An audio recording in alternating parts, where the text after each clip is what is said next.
Hey everyone, it's Rhonda Alin here. I wanted to invite you all to my upcoming retreat workshop happening in Colombia this May 14th through the 21st.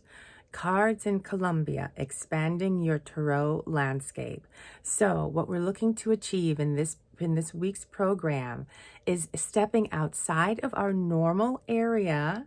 We're moving to a different landscape physically, and in turn looking to move to a deeper and richer and broader landscape within the tarot. Often we create imagined borders within the world of tarot. We have traditional understandings of what the storyline is. And when we take ourselves out of our normal space, we are open to exploring the possibilities of what exists beyond.